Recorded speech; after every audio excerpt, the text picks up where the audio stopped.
Os gregos não eram apenas mestres da geometria, mas também mestres das ilusões de ótica. Por isso construíram o Partenon com algumas imprecisões.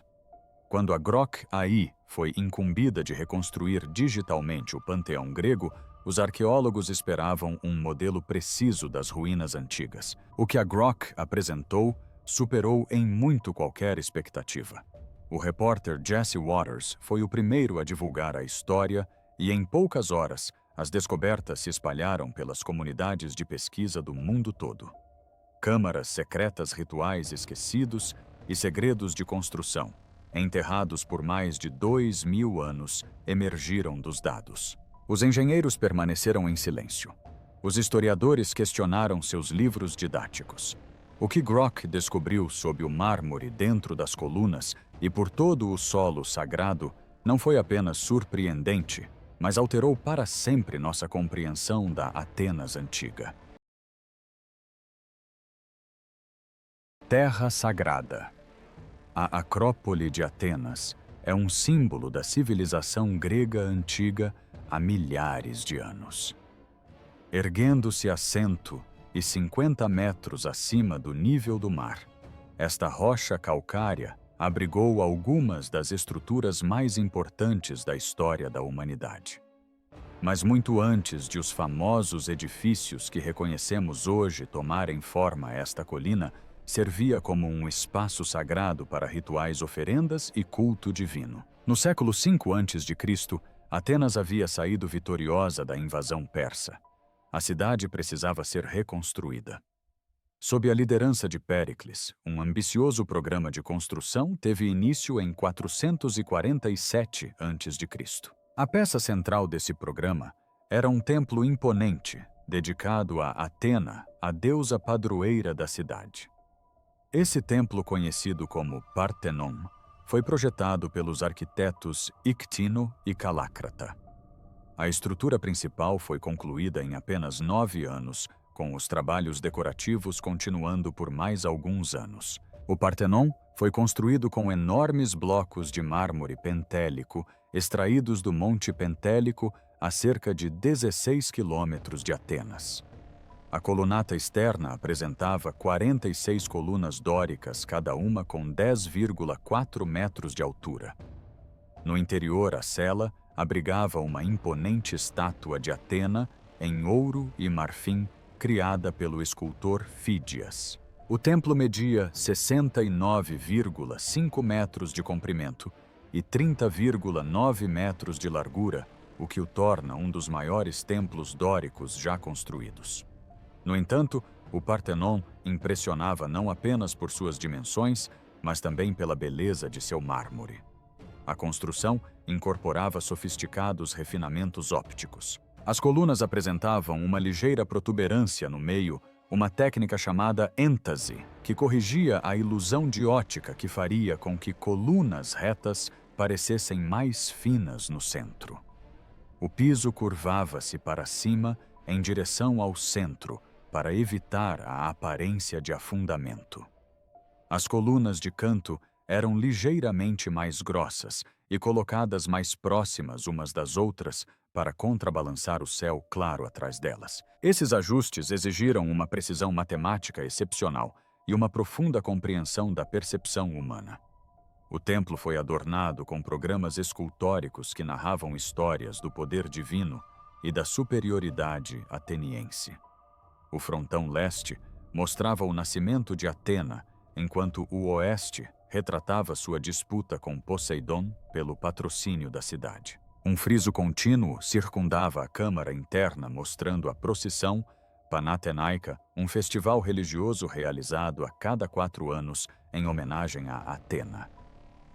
No exterior, 92 métopes retratavam batalhas entre deuses e gigantes gregos e amazonas, lápitas e centauros, e gregos e troianos.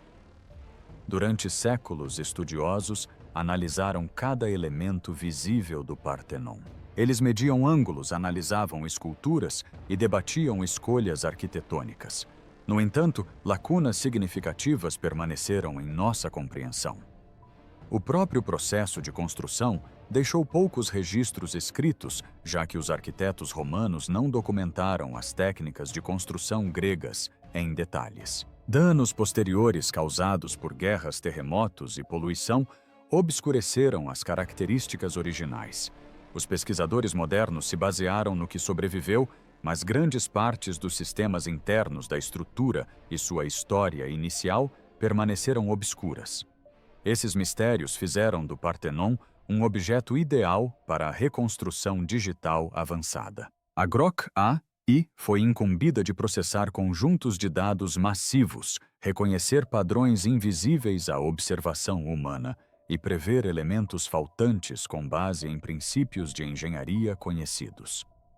Quando os pesquisadores alimentaram a Grok com digitalizações detalhadas do Partenon e das estruturas circundantes da Acrópole, esperavam que a IA preenchesse as lacunas óbvias e criasse uma visualização mais clara do templo tal como ele era antigamente.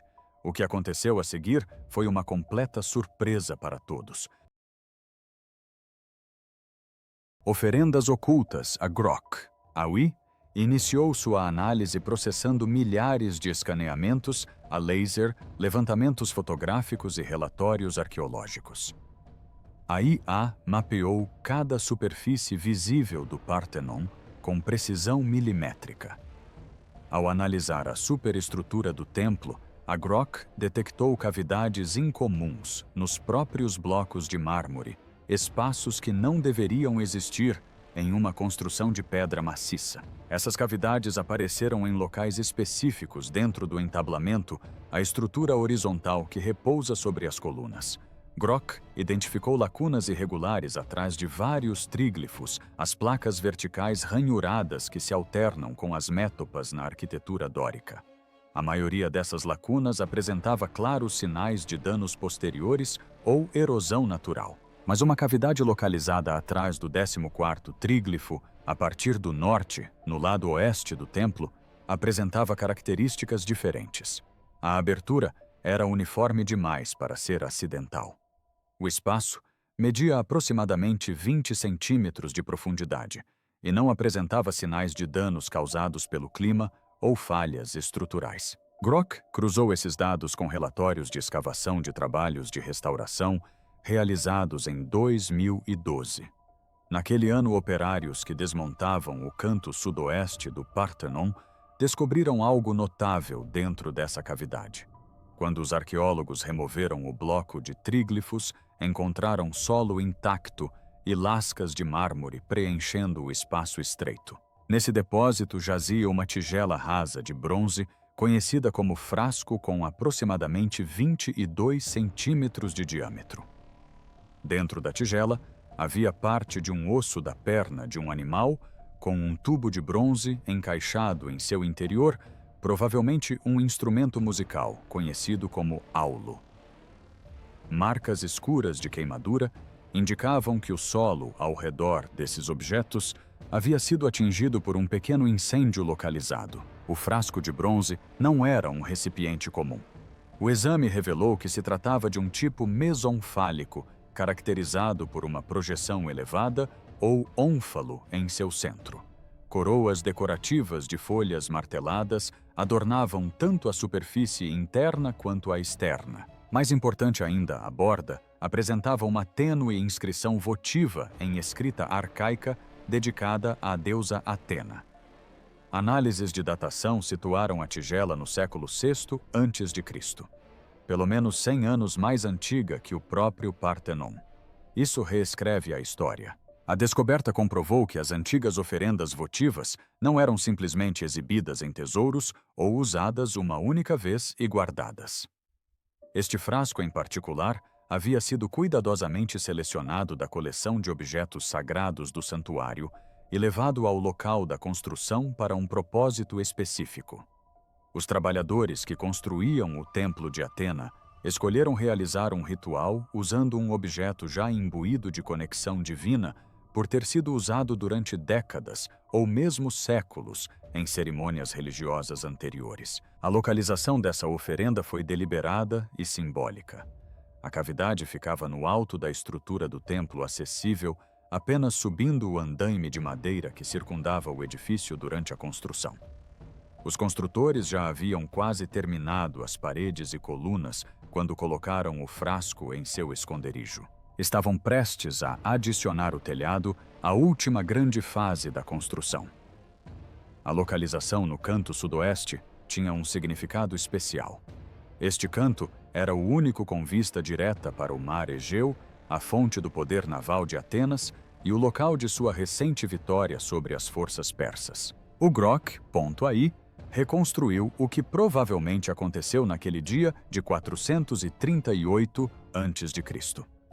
Os trabalhadores interromperam o trabalho quando o templo estava quase concluído. Alguém, talvez os próprios arquitetos Ictino e Calícrates, trouxe o antigo frasco do tesouro do santuário. Eles subiram no andaime até o canto sudoeste, carregando a tigela, o aulo e materiais para uma pequena fogueira. Nessa posição elevada, com o mar visível ao longe e o templo inacabado, erguendo-se ao redor deles, realizaram uma libação, um ritual de derramamento de vinho, azeite ou água sagrada como oferenda a Atena. O aulo forneceu o acompanhamento musical, como era costume nessas cerimônias. A pequena fogueira ardendo no espaço confinado criava fumaça que subia em direção ao céu, uma mensagem para os poderes divinos. Isso não era uma engânia. O ritual de fundação realizado antes do início da construção tinha como objetivo apaziguar os espíritos da terra. Isto era algo diferente.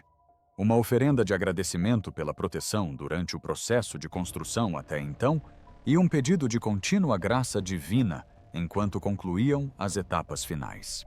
Após a libação, os trabalhadores selaram o frasco, o aulo e a terra queimada atrás do bloco de tríglifos. A tigela de bronze permaneceria escondida dentro das paredes do templo, uma oferenda permanente conhecida apenas por aqueles que a colocaram ali e pela própria deusa.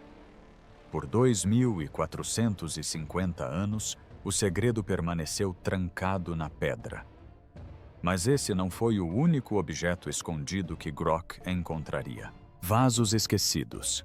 Enquanto Grok continuava mapeando a estrutura interna do Partenon, identificou duas outras cavidades contendo objetos de bronze. Ambas as descobertas haviam sido feitas durante campanhas de restauração anteriores, mas seu significado não havia sido totalmente compreendido até que a análise de Grok as reunisse. Em 1986, restauradores que examinavam a extremidade leste do templo descobriram uma tigela rasa de bronze encaixada em uma fenda entre os blocos do arquitrave. Essas grandes vigas horizontais repousam diretamente sobre os capitéis das colunas. Ao contrário do frasco de 2012, esta tigela estava amassada e danificada. Em seu interior, os trabalhadores encontraram vestígios de tinta vermelha, conhecida como miltus, comumente usada por construtores antigos. A tigela era claramente um pote de tinta que havia caído acidentalmente entre os blocos durante a construção e ficado preso ali. Em 1994, outro vaso de bronze apareceu perto do canto sudeste da varanda oeste. Essa descoberta ocorreu quando os operários estavam reparando danos na estrutura da parede interna. O objeto era outra tigela rasa semelhante a um frasco, mas uma análise mais detalhada revelou que, na verdade, fazia parte de uma antiga calyx. Um copo para beber com haste. A base e as alças haviam se quebrado em algum momento, restando apenas a parte da tigela. Esta calyx data de 500 a 480 a.C., sendo contemporânea da taça de 2012. A decoração mostrava clara influência persa, um estilo aquemênida da Grécia Oriental, que se popularizou nas cidades costeiras gregas com ligações comerciais com a Pérsia. Tal como a taça, a calyx continha uma inscrição votiva. Esta descoberta identificou o dedicante como Nauarcos, alguém que ofereceu a taça a Atena décadas antes da construção do Partenon. A Kylix também apresentava vestígios de tinta vermelha miltos em seu interior. Manchas de tinta derramada marcavam a área onde foi encontrada, confirmando que esta oferenda sagrada havia sido reaproveitada como um recipiente de tinta para um operário antes de cair acidentalmente na cavidade da parede. A Grok processou essas 3 descobertas em conjunto e reconheceu um padrão. Todos os 3 vasos de bronze eram antigas oferendas votivas a Atena, armazenadas na coleção permanente do santuário da Acrópole. Os construtores do Partenon tiveram acesso a esses objetos sagrados e os reutilizaram, um para cerimônias religiosas e 2 para fins práticos. Isso revelou algo importante sobre como os antigos atenienses viam sua relação com o divino. Os objetos sagrados não eram considerados tão santos a ponto de não poderem ser tocados ou usados. Em vez disso, eram vistos como detentores de um poder espiritual acumulado que podia ser ativado por meio de rituais ou mesmo por meio de sua reutilização cotidiana a serviço do templo da deusa. Um pote de tinta, que outrora continha uma oferenda a Atena, agora lhe servia novamente auxiliando os trabalhadores na aplicação de revestimentos protetores em sua nova morada. O ato de pintar o templo tornou-se uma forma de devoção contínua. A reconstrução de Grok revelou que o Partenon foi construído por indivíduos que não viam distinção entre tarefas sagradas e práticas. Cada tarefa, desde misturar tinta até posicionar blocos de mármore, ocorria dentro de uma estrutura religiosa. Os trabalhadores não eram meros operários da construção civil, mas participantes de um diálogo contínuo com sua divindade protetora. Enquanto o Grok analisava os mistérios internos do Partenon, também processava dados de sítios arqueológicos ao redor da Acrópole. Um conjunto de dados em particular chamou a atenção da IA digitalizações e fotografias de grafites antigos encontrados na região de Vari, localizada a cerca de 19 quilômetros a sudeste de Atenas. As colinas de Var, também conhecidas como Colinas de Braco, contêm mais de 2.000 peças de grafite antigo esculpidas em afloramentos de mármore. A maioria desses desenhos foi feita por pastores e criadores de cabras que passavam longos dias sozinhos com seus animais. As imagens incluem navios guerreiros, animais, edifícios e diversas cenas da vida cotidiana. Mas entre essas milhares de incríveis gravuras, uma se destaca. O desenho retrata um templo com características arquitetônicas distintas, incluindo uma plataforma escalonada, colunas laterais e um telhado pontiagudo. Ao lado da imagem, aparece uma inscrição em letras gregas antigas Hekatompedon Mykonos. Isso se traduz aproximadamente como o edifício de 30 metros de Mykon, sugerindo que a escultura foi feita por alguém chamado Maikon, e retrata um edifício com cerca de 30 metros de comprimento. Grok datou a inscrição com base no estilo da letra utilizada. O alfabeto tinha origem numa forma usada em Atenas durante o século VI a.C., pelo menos 50 anos antes do início da construção do Partenon, em 447 a.C. Mas essa datação criou um problema imediato. Se Maikon esculpiu seu desenho antes da existência do Partenon, que edifício ele estava representando, o termo Hekatompedon aparece em registros financeiros da Atenas Antiga do período anterior à invasão persa de 480 a.C. Esses documentos mencionam um Hekatompedon na Acrópole, usado para armazenar tesouros sagrados.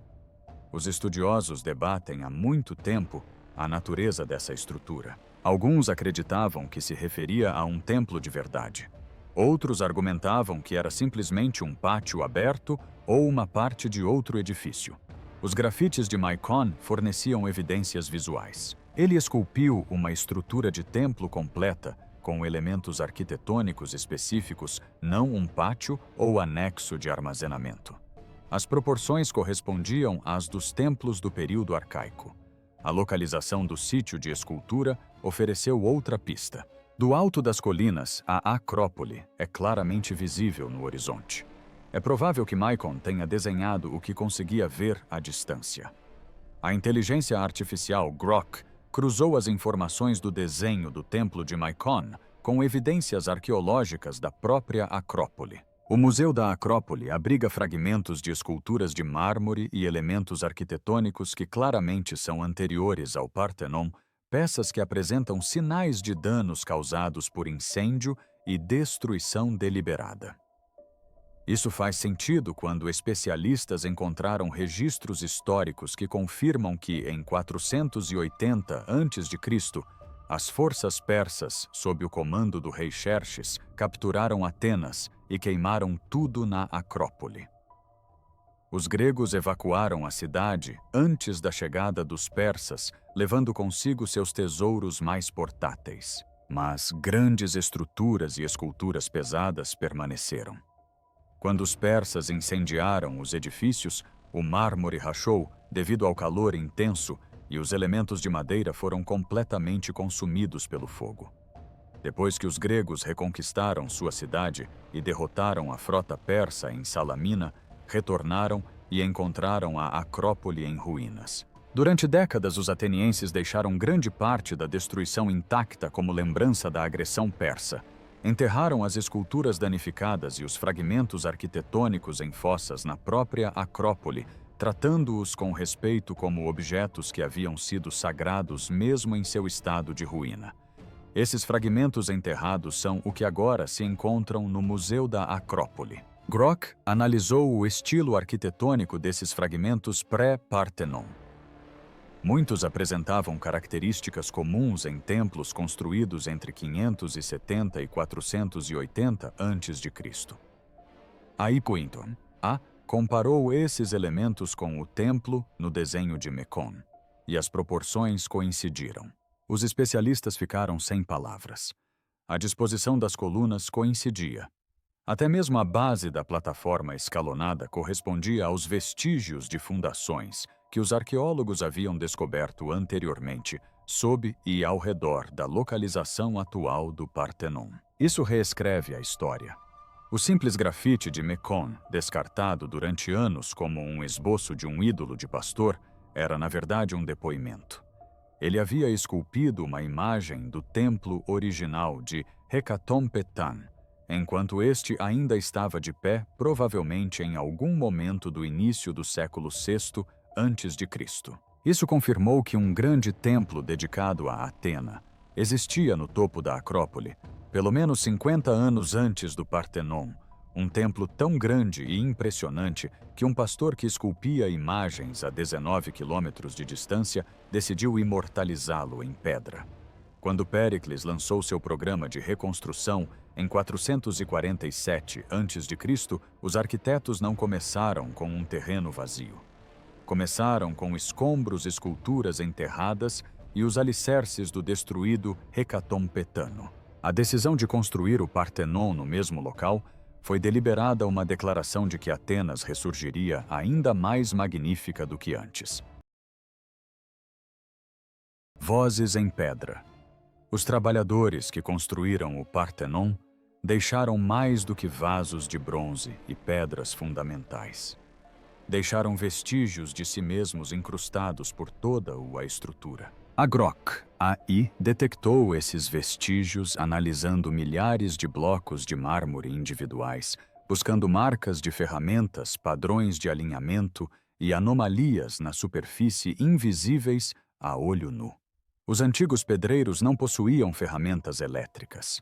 Eles moldavam os enormes blocos de mármore usando cinzéis de bronze e ferro-martelos e ferramentas especializadas para trabalhos de precisão. Cada pedreiro desenvolveu técnicas distintas, o ângulo dos golpes do cinzel, o espaçamento entre as marcas, o método de alisamento das superfícies. Esses estilos individuais funcionavam como assinaturas. Grok identificou pelo menos 47 padrões distintos de marcas de ferramentas nos blocos remanescentes do Partenon. Isso sugere que aproximadamente 50 pedreiros diferentes trabalharam na modelagem do mármore, provavelmente com vários operários, auxiliando cada artesão especializado. Alguns padrões apareciam apenas nos blocos externos, enquanto outros eram exclusivos dos elementos internos. Isso indica especialização. Alguns pedreiros se concentravam em superfícies visíveis, que exigiam um acabamento perfeito, enquanto outros trabalhavam com peças estruturais onde a aparência importava menos. A IA também detectou padrões no posicionamento dos blocos. Os templos da Grécia Antiga não usavam argamassa. As pedras foram cortadas com tanta precisão que se encaixavam apenas pela força da gravidade e do atrito. Grampos de metal em formato de borboleta ou letra H foram inseridos em canais esculpidos no topo de cada bloco para unir as pedras adjacentes. Esses grampos foram fixados com chumbo derretido derramado nos canais. Grock mapeou a posição de cada grampo na estrutura remanescente do Partenon. O espaçamento e o posicionamento variavam ligeiramente dependendo do tamanho e da posição dos blocos, mas certas seções apresentavam um espaçamento entre os grampos excepcionalmente apertado, indicando que os construtores estavam particularmente preocupados com a estabilidade nessas áreas. A maior parte dessas zonas reforçadas aparecia no canto sudoeste, o mesmo canto onde o arquivo ritual havia sido escondido.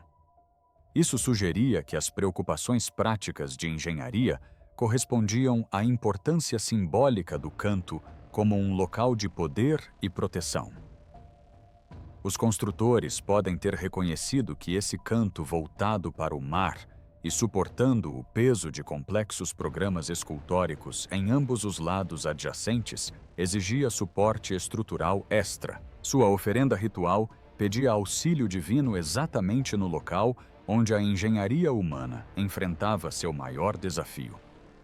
Além de marcas de ferramentas e grampos Grock, detectou algo mais evidências de erros e reparos. Um dos tambores das colunas no lado norte apresentava marcas de cinzel, indicando que um pedreiro havia acidentalmente cortado fundo demais e em seguida preenchido cuidadosamente o sulco com pasta de mármore e remodelado a superfície.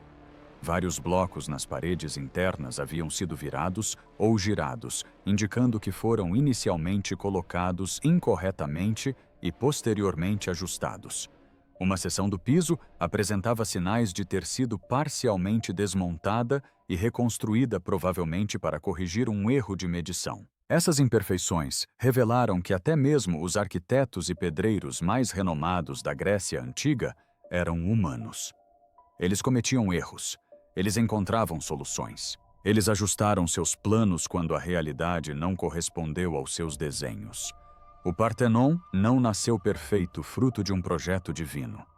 Foi construído através de tentativas, erros e habilidades acumuladas transmitidas por gerações de construtores. A análise de Grock forneceu uma descrição detalhada do próprio local da construção. Centenas de trabalhadores ocuparam a Acrópole durante anos. Andaimes cercavam o templo em construção. O som de martelos batendo em cinzéis ecoava pela rocha sagrada. Poeira de mármore cobria tudo. Guindastes de madeira içavam blocos de várias toneladas para seus lugares. Carroças transportavam materiais pela íngreme estrada de acesso. Supervisores gritavam instruções. Músicos tocavam durante momentos rituais. Animais foram sacrificados em etapas importantes do processo. E apesar de tudo, os trabalhadores sabiam que estavam construindo algo que os sobreviveria por milhares de anos. Segredos ocultos. A última grande descoberta de Grock ocorreu quando analisou dados de radar de penetração no solo debaixo do piso do Partenon. A IA detectou anomalias no solo e na rocha, que sugeriam a existência de estruturas adicionais antes da construção do templo atual. Sob a metade oeste do Partenon, Grock identificou os restos de antigas fundações. Essas paredes não se alinhavam com o edifício atual. Elas estavam em um ângulo ligeiramente diferente e eram feitas de calcário em vez de mármore. Análises de datação de técnicas de construção semelhantes em outros sítios arqueológicos sugeriram que essas fundações pertenciam ao templo hecatompetano original que Mecon havia desenhado no século VI a.C. Mas Grock descobriu algo mais sob a metade leste do templo. Várias pequenas câmaras, cada uma com cerca de 2 metros quadrados, existiam abaixo do nível do piso. Essas câmaras pareciam ter sido intencionalmente preservadas e incorporadas ao projeto da fundação do Partenon, em vez de demolidas. Os arqueólogos sabiam que a Acrópole era usada como local sagrado séculos antes da construção do Partenon. Oferendas, dedicações e depósitos rituais se acumularam por todo o topo. Quando os persas destruíram as construções anteriores em 480 a.C., os atenienses enterraram as esculturas e os elementos arquitetônicos danificados em fossas escavadas na superfície da Acrópole. Essas valas comuns, chamadas de depósitos persas, foram escavadas e seu conteúdo estudado. Mas a análise de Grock sugeriu que algumas câmaras sob o Partenon eram mais antigas que a invasão persa. Elas datavam do século VII ou mesmo VIII a.C., quando a Acrópole ainda estava se desenvolvendo como um importante centro religioso. Essas câmaras primitivas podem ter servido como tesouros-depósitos para oferendas votivas ou até mesmo pequenos santuários. Quando Ictino e Calícrates projetaram o Partenon, optaram por construir sobre essas câmaras em vez de removê-las. Os antigos espaços sagrados tornaram-se literal e simbolicamente parte da fundação do novo templo. Isso criou camadas de santidade. Oferendas antigas enterradas sob a arquitetura clássica, sustentando e abençoando a nova estrutura por baixo. Grock detectou uma câmara em particular que continha o que parecia ser um grande número de objetos de metal. O sinal do radar indicava que objetos de bronze ou ferro estavam empilhados juntos formando uma massa concentrada. Essa câmara ficava quase diretamente abaixo do local onde a estátua de ouro e marfim de Atena, esculpida por Fídias, ficava dentro do templo. O posicionamento era perfeito demais para ser mera coincidência. Os tesouros enterrados na fundação estavam alinhados com o maior tesouro exibido acima, a própria Atena. A riqueza subterrânea sustentava e refletia a riqueza visível acima do solo. Com essa descoberta, os segredos do panteão foram revelados. Terra e céu, oculto e revelado, antigo e contemporâneo, o Partenon conectava todas essas dimensões. Poder e propósito. Após meses de processamento e análise, a Grock AI produziu seu relatório final. O Partenon reconstruído existia em formato digital completo, com todos os seus sistemas ocultos, alinhamentos solares, câmaras subterrâneas e histórico de construção. No entanto, Grock acrescentou mais um elemento, uma teoria sobre o porquê do templo ter sido projetado daquela maneira. Grock propôs que o Partenon servia a 3 propósitos simultaneamente. Primeiro, era um templo dedicado a Atena, uma morada para a deusa, onde rituais podiam ser realizados e oferendas apresentadas. Em segundo lugar, era um tesouro, onde Atenas armazenava suas riquezas e os fundos combinados da Liga de Delos, a aliança de cidades-estado gregas liderada por Atenas. Em terceiro lugar, e mais importante, era uma declaração de poder codificada na arquitetura. O Partenon declarava que Atenas controlava não apenas o território, mas também o conhecimento. Cada elemento do Partenon reforçava essa mensagem. O mármore provinha de pedreiras controladas por Atenas. Os escultores eram atenienses ou trabalhavam sob a direção de Atenas. O dinheiro provinha dos tributos pagos por outras cidades gregas a Atenas em troca de proteção. Os administradores atenienses organizaram a mão de obra, e o edifício concluído erguia-se na Acrópole visível de qualquer ponto da Ática e dos navios que se aproximavam do porto de Pireu, lembrando a todos que o viam que Atenas era a potência dominante no mundo grego. Mas Grock observou algo mais que os historiadores haviam negligenciado. O Partenon foi construído rapidamente apenas 9 anos para a estrutura principal. Essa rapidez era incomum para projetos de construção da antiguidade que normalmente levavam décadas. A pressa demonstrava urgência. Atenas precisava que o Partenon fosse concluído enquanto Péricles ainda estivesse no poder, enquanto o dinheiro do tesouro da Liga de Delos ainda estivesse entrando e enquanto o domínio da cidade permanecesse incontestável. Na verdade, esse domínio não duraria. A Guerra do Peloponeso começou em 431 a.C., apenas 7 anos após a conclusão do Partenon. Atenas e Esparta lutaram por quase 3 décadas, devastando o mundo grego. Atenas acabou perdendo, rendeu seu império e entrou em um período de declínio. Se a construção tivesse sido atrasada por alguns anos, o Partenon talvez nunca tivesse sido concluído. Que descobertas você acha que ainda estão escondidas dentro do Partenon? E que outras estruturas antigas a IA deveria reconstruir em seguida? Deixe sua opinião nos comentários abaixo. Obrigado por assistir e até a próxima.